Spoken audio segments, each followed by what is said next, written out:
This is Wake Up and Lead, a daily podcast where ambitious young professionals learn to lead themselves. I'm your host, Hampton Dorsch. Today we are talking about fitness, and I'm going to be talking about something that I've noticed primarily with Gen Z. So I'm obsessed with the different generations. I have a book behind me called A New Kind of Diversity. It talks about the different generations. It's by Tim Elmore, and the generations that are mostly around are baby boomers.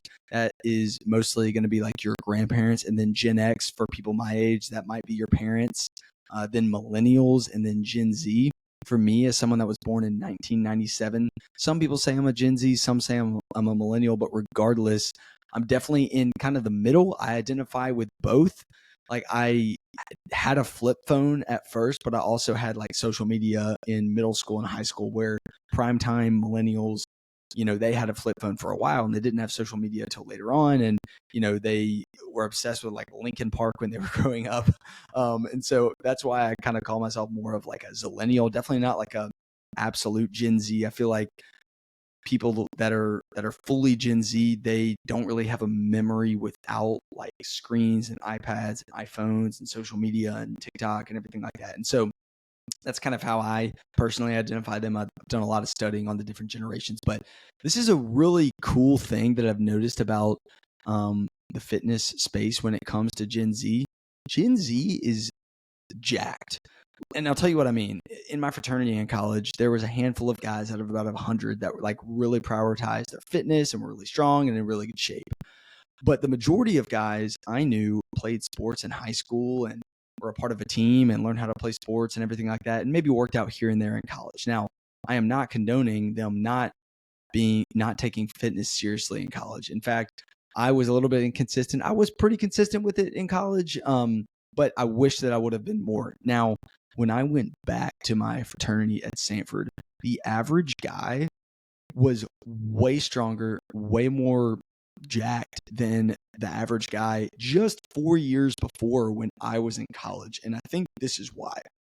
As I've done some exploring into the fitness industry and made friends in the industry around my age, but also people that are like 20 years old, finding them on TikTok and YouTube and stuff like that. I've just gotten to know people. I've had a few of them on my podcast.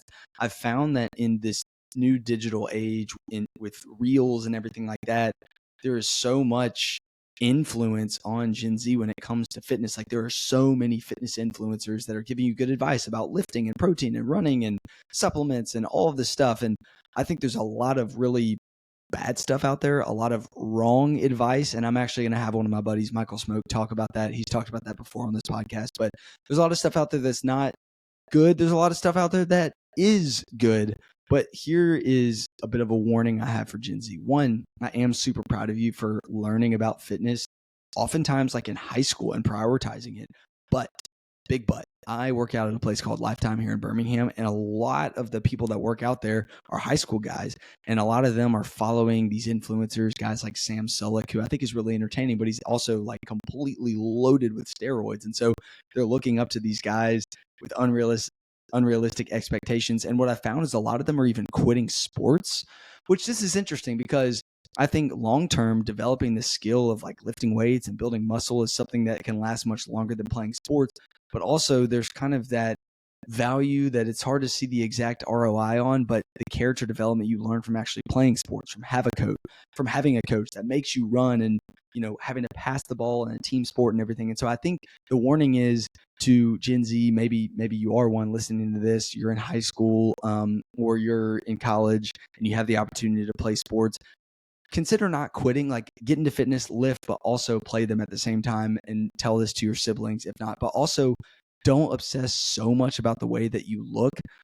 These guys that are putting themselves out there, these guys and girls, like I know them. I've kind of been in this world too, where you starve yourself for a few days and you look absolutely shredded, and then you get the perfect lighting and the perfect angle, and then you look insane.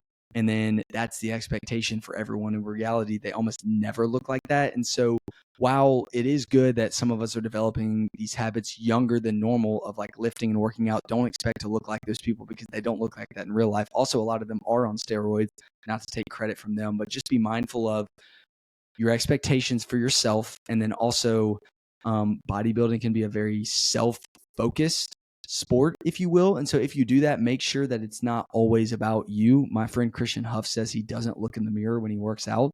That's a good practice that you can make there. But I guess the warning is, one, if you have an opportunity to still play sports, keep doing it, because that will develop you being a team player instead of extremely self-focused. Also, don't make it all about how you look, and also lower your expectations to not look like the people on social media, because a lot of that is fake. I am extremely passionate about fitness, and I love that Gen Z is getting super into it. I just think there's a few cautionary details that I wanted to mention. I'll probably talk more about that later. Anyways, it's time for you and me to wake up and lead.